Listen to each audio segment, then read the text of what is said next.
नौकरी करेंगे सरकारी, अपने बच्चों को पढ़ाएंगे प्राइवेट। 33% क्यों, जब इस देश की आधी आबादी है तो 50% हिस्सा चाहिए। जनता के काम अच्छे किए होते जनता कभी आपको हराती नहीं।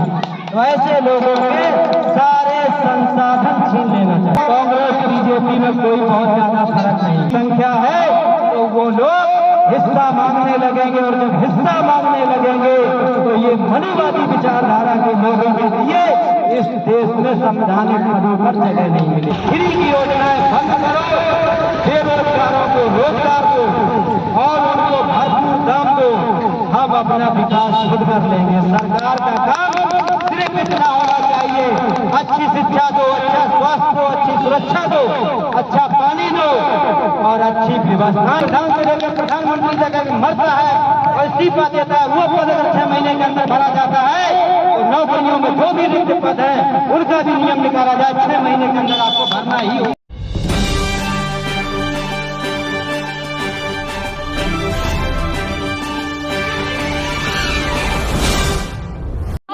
हम उस अमित शाह से पूछना चाहते हैं, उसको माननीय और कुछ आदरणीय नहीं कहेंगे क्योंकि वो उस लायक नहीं है।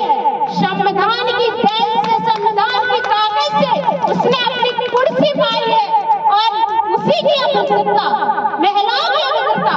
अगर हम महिलाएं अकेली जंग छेड़े, आज मैं यहाँ पे मेरा स्वास्थ्य नहीं सही था, फिर भी मैंने कहा कि मैं अपने छोटे से गांव से कुछ कार्य करना चाहती हूँ। मैं इन बेईमानों से जंग लड़ेंगे, इनको भगाएंगे। ये मनुवादी है, ये देशद्रोही है। एक लड़की जब इतना संघर्ष कर सकती है, इतने महापुरुषों के विचारों को साथ में संजोकर घर से निकलकर जिला, प्रदेश, देश तक की भूमिका निभाने के लिए तैयार है, तो हम चाहेंगे इस गांव के लोग इस बेटी के हाथों को मजबूत करें, उसको ताकत दें, उसको हौसला अफजाई करें, जिससे इस गांव का, इस जिले का, इस प्रदेश का, इस देश का नाम रोशन हो सके। ऐसी बेटियां बहुत कम ही घरों में पैदा होती हैं। कि बाबा साहब ने कहा था कि अधिकार मांगने से नहीं मिलते, मांगने से भीख मिलती है, अधिकार हमेशा छीने जाते हैं। ऐसे लोगों को प्रेरित करना राजनीति की तरफ, जो अम्बेडकरवादी हो, बुद्धवादी हो, विज्ञानवादी हो, तर्कवादी हो, संविधानवादी हो, समतावादी हो।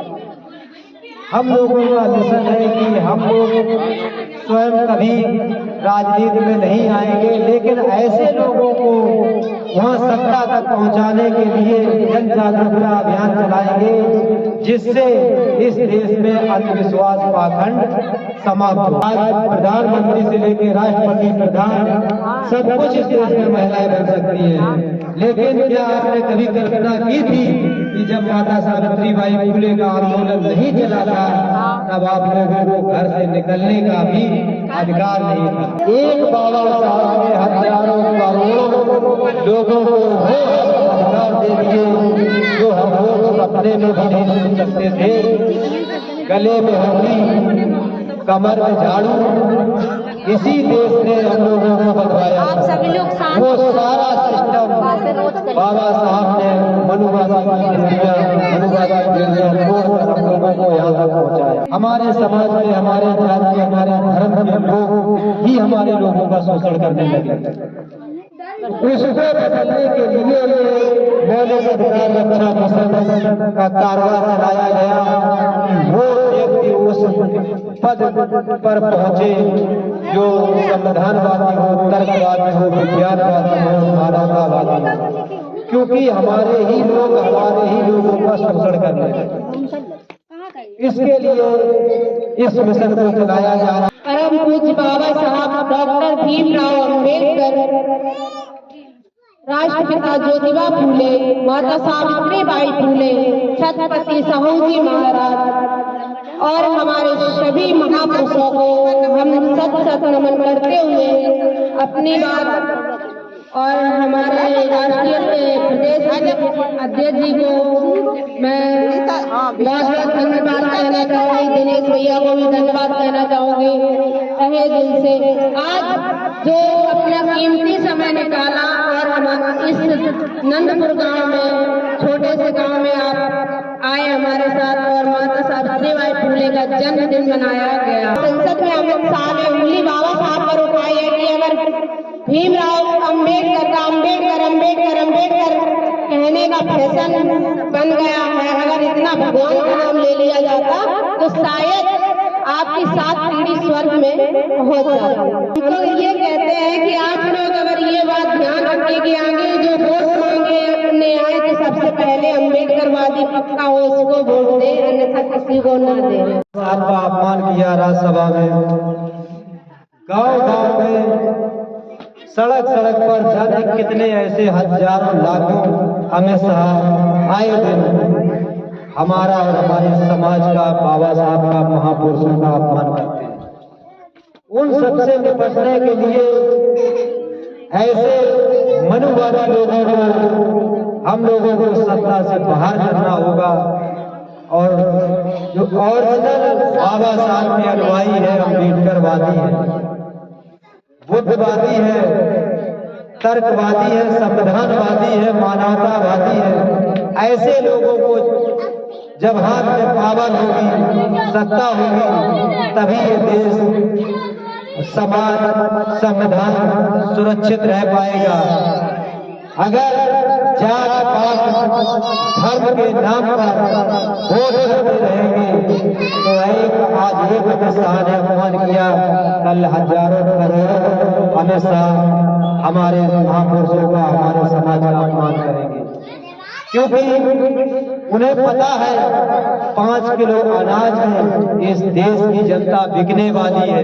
खुले शब्दों में कहता हूँ, बिकने वाली है। कहीं न कहीं हम लोगों को गुलामी की जंजीरों में जकड़ा जा रहा है। सरकार फ्री की योजना चलाकर, प्रलोभन देकर हमारे समाज को एक अफीम जैसा नशा देने का काम करता है। इन सभी पहलुओं से कैसे निपटा जाए, कैसे अपने समाज को, अपने राष्ट्र को मजबूत किया जाए, ये वही भारत है जब बुद्ध का भारत, अशोक सम्राट का भारत, छत्रपति साहू जी महाराज का भारत, चंद्रगुप्त मौर्य का भारत, तब इस भारत में न फ्री का अनाज बंटता था, न फ्री की योजनाएं चलती थी। तब ये प्रबुद्ध भारत कैसे बन गया था? आज मनुवादियों के हाथ में सत्ता होने के कारण ये देश 80 करोड़ लोग सरकार के अधीन है। 80 करोड़ लोगों को अगर सरकार राशन न दे तो घरों में चूल्हा नहीं बनेगा। क्या ये प्रबुद्ध भारत, यही बाबा साहब का भारत है, यही ज्योतिराव फुले का भारत है, यही छत्रपति साहू जी महाराज का भारत है, यही अशोक सम्राट का भारत है, यही तथागत बुद्ध का भारत है, यही पेरियार साहब का भारत है कि हम चंद भ्रष्ट नेताओं के अधीन हो जाए, उनके चुंगल में जकड़ जाए। तो ये मौलिक अधिकार रक्षा मिशन बस यही जन जागरूकता अभियान चलाने के लिए गांव-गांव जाएगा, लोगों के अंदर जुनून पैदा करेगा, लोगों के अंदर नेतृत्व पैदा करेगा। माननीय कांशीराम साहब ने कहा था, अपने दरबारों पर लिख दो कि हम इस देश के शासक हैं, गुलाम नहीं, किसी नेता के, किसी मनवादी के मोहताज नहीं, चंद दानों पे पलने के लिए। हम खुद ही इस देश के राजा हैं, हम इस देश के खुद ही शासक हैं और उन्हीं बाबा साहब के विचारों पर, मानवर साहब के विचारों पर अशोक सम्राट का भारत, प्रबुद्ध भारत बनाने के लिए मौलिक अधिकार रक्षा मिशन संगठन ने गांव-गांव जाकर लोगों को जगाने का काम, करने का काम किया है। ऐसे लोग जब राजनीति में आएंगे, प्रधान से लेकर प्रधानमंत्री तक जब ऐसे लोग बनेंगे, तार्किक बुद्धिजीवी लोग, तभी इस देश का कल्याण होगा। अगर मनुवादी विचारधारा के लोग, तिलक तराजू वाले लोग अगर शासन सत्ता पर काबिज बने रहे तो कभी इस देश का न कल्याण हुआ था और ना ही होगा। आपने देखा होगा, इतिहास गवाह है, जब जब इस देश में मानवतावादी लोगों के हाथ में पावर आई, ये देश प्रबुद्ध भारत कहलाया। और जब जब इस देश की लगाम मनुवादी व्यवस्था के लोगों के हाथ में गई, तब ये देश पीछे की तरफ गया। कहीं न कहीं मुख्य जो उद्देश्य है मौलिक अधिकार रक्षा मिशन का, वो सिर्फ इतना है, प्रधान से लेकर प्रधानमंत्री तक जब तार्किक होगा, संवैधानिक होगा, बौद्धिस्ट होगा, अम्बेडकरवादी होगा, संविधानवादी होगा, मानवतावादी होगा, तभी हमारा आपका कल्याण होगा। ये संविधान जितना हिंदुओं का पावर, उतना मुसलमानों का पावर, उतना बौद्धिस्टों का पावर, उतना ही ईसाइयों का, सिखों का, जितने भी धर्म हैं सभी का बराबर अधिकार। आपके घर का हो या पार्टी का हो या ना हो, अगर वो तर्कवादी है, संविधानवादी है और मानवतावादी है, इस तरह का अगर व्यक्ति है तो उसे जताएं। और अगर वो मनुवादी विचारधारा का व्यक्ति हो, चाहे वो हमारे खुद का बेटा हो, बाप हो, मेरे घर का हो, मेरे परिवार का हो, मेरे जात का हो, मेरे धर्म का हो, उसको चुनाव हराने के लिए ये मौलिक अधिकार वेतन लेंगे सरकारी, नौकरी करेंगे सरकारी, अपने बच्चों को पढ़ाएंगे प्राइवेट स्कूलों में, खुद पर भरोसा नहीं अपनी शिक्षा। जितने भी सरकारी खजाने से वेतन लेते हैं उनके बच्चे सरकारी ही स्कूल में पढ़े, तभी गरीबों के बच्चों को अच्छी शिक्षा प्राप्त हो पाएगी। 33% क्यों, जब इस देश की आधी आबादी है तो 50% हिस्सा चाहिए।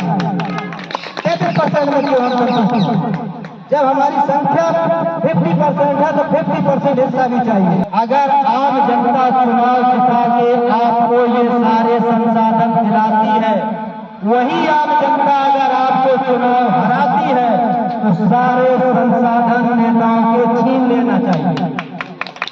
जब जनता ने आपको दिलाया और जनता ही चुनाव हरा के आपको छीनना चाहती, फिर आपको पेंशन क्यों? आपने कर्म अच्छे नहीं किए, इसीलिए तो आपको हराया गया। अगर आपने कर्म अच्छे किए होते, जनता के काम अच्छे किए होते, तो जनता कभी आपको हराती नहीं। तो ऐसे लोगों के सारे संसाधन छीन लेना चाहिए। कांग्रेस बीजेपी में कोई बहुत ज्यादा फर्क नहीं, दोनों छुपाना चाहती हैं आंकड़े कि अगर जाति जनगणना करा दी, लोगों को पता चल गया कि किसकी कितनी संख्या है, तो वो लोग हिस्सा मांगने लगेंगे। और जब हिस्सा मांगने लगेंगे तो ये मनुवादी विचारधारा के लोगों के लिए इस देश में संवैधानिक पदों पर जगह नहीं मिलेगी, क्योंकि जिसकी जितनी संख्या होगी उतने उसको सीटें चाहिए। जब वो अपनी सीटें लेगा तो जो ये चंद लोग 97% संस्थाओं पर कब्जा करे बैठे हैं, इनके पेट में दर्द होने लगेगा। इसलिए ये जाति जनगणना नहीं। हमारी आने वाली पीढ़ियों को, हमारी नस्लों को गुलाम बनाना चाहती है, अफीम जैसा नशा देना चाहती है कि आप सरकार के मुरीद हो जाओ, सरकार के गुलाम हो जाओ। आज अगर सरकार खाना खिला रही है, कल सरकार अगर खाना खिलाना बंद कर देगी तो जो सरकार कहेगी कि इसको वोट दो, यहाँ पर खड़े रहो, तो वही करना पड़ेगा।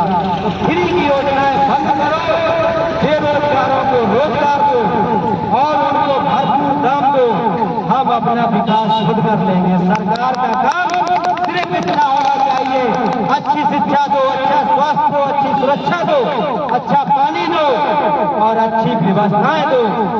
और ये सरकार का काम नहीं है कि आप किसी के घर में राशन पहुंचाओगे, आप किसी का घर बनवाओगे, आप किसी की लैट्रिन बनवाओगे। हमें आप रोजगार दो, हमें 15, 20, 50 हजार की नौकरी दो, रोजगार दो, हम अपना घर भी बनवा लेंगे, हम अपना विकास भी कर लेंगे। सिर्फ सरकार का काम उतना ही होना चाहिए जितनी जरूरत है। सरकार आज हमारे घरों तक घुसकर बैठ चुकी है। सरकार चाहती है कि अगर हम कहें पानी पियो तो पानी पियो, सरकार कहे कि पानी मत पियो तो मत पियो। जैसा कि अभी हमारे पीछे समझ में सब लोगों ने देखा होगा, सरकार ने कहा कोरोना तभी भागेगा कि थाली और ताली बजाइए। थाली और ताली से कहीं कोरोना भागता है? टार्च जगाइए, बंद करिए। तो सरकार गुलाम बनाना चाहती है। मनुवादी लोग बीच बीच में टेस्ट करते रहते हैं कि इस देश में कितने तर्कवादी हैं और कितने बेवकूफ है। प्रधान से लेकर प्रधानमंत्री तक का पद 6 महीने से ज्यादा रिक्त नहीं रखा जाता। अगर प्रधानमंत्री मर जाए, मुख्यमंत्री मर जाए, प्रधान मर जाए, विधायक मर जाए, सांसद मर जाए, 6 महीने से ज्यादा सीट नहीं खाली रखी जाए, तुरंत उसको भर दिया जाए। लेकिन 20-20 हजार पद नौकरियों को इसी उत्तर प्रदेश में, इसी भारत देश में लाखों पद रिक्त पड़े हुए हैं, उनको कौन भरेगा?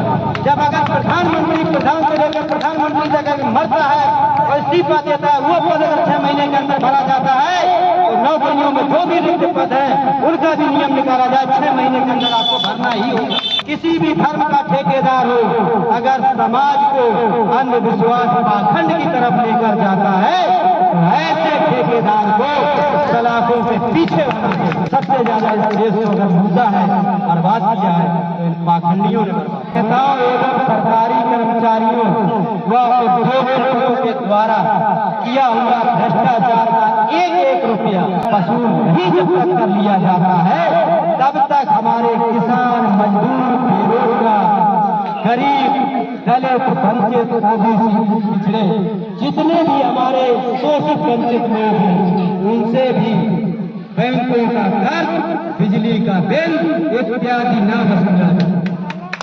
जब ये भ्रष्ट नेता, अधिकारी, कर्मचारी अगर ये भ्रष्टाचार कर सकते हैं, बेवकूफी कर सकते हैं और उनसे नहीं वसूला जाता है तो हमारे गरीब, मजदूर, किसान, मजदूरों से, बेरोजगारों से सरकार को कौन सी थौड़ी बनती है वसूलने की? अगर तुम भ्रष्टाचार करोगे तो हम भी इस देश के नागरिक हैं, मुझे भी हिस्सा चाहिए, ये हमारा मुद्दा है। कहने का मतलब सिर्फ और सिर्फ आम जनता की लड़ाई है, आम जनता के लिए लड़ेंगे।